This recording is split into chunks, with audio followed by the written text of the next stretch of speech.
ప్రభునందు ప్రియమైన వాళ్ళారా, మీరంతా బాగున్నారని, దినదినము ఆత్మీయంగా బలపడుతున్నారని ఆశిస్తున్నాను. ఈరోజు దేవుడు మనకు బయలుపరుస్తున్న ఒక ఆశీర్వాదం లేదా ఒక హెచ్చరిక, ఒక సలహా అనుకోవచ్చు. కీర్తనల గ్రంథం 133వ సంకీర్తన మొదటి వచనము. సహోదరులు ఐక్యత కలిగి నివసించుట ఎంత మేలు, ఎంత మనోహరము.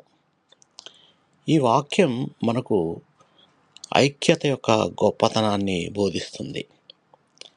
సహోదరులు ప్రేమతో, క్షమతో, ఏకమనస్తో కలిసి నివసించినప్పుడు దేవునికి అది ఎంతో ప్రీతికరం.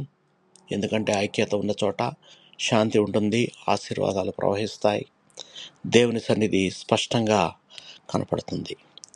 విభేదాలు మనలను బలహీనులుగా చేస్తాయి, కానీ ఐక్యత మనలను బలవంతులుగా చేస్తుంది. కుటుంబాల్లో, సంఘాల్లో, సమాజంలో మనం ఐక్యతని కాపాడినప్పుడు దేవుని నామము మహిమపరచబడుతుంది.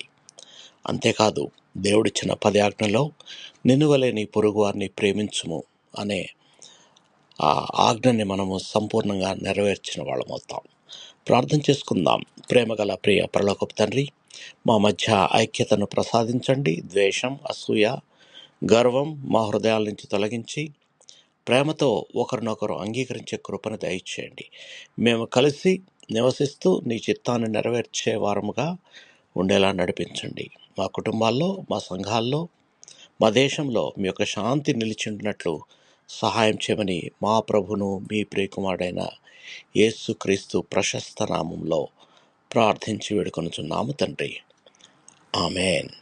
మీకు ఎవరికన్నా ప్రార్థన అవసరం ఉంటే నాకు మెసేజ్ చేయండి, నేను మీ గురించి ప్రార్థిస్తాను. దేవుడు మిమ్మల్ని సమృద్ధిగా ఆశీర్వదించి భద్రపరచునుగాక.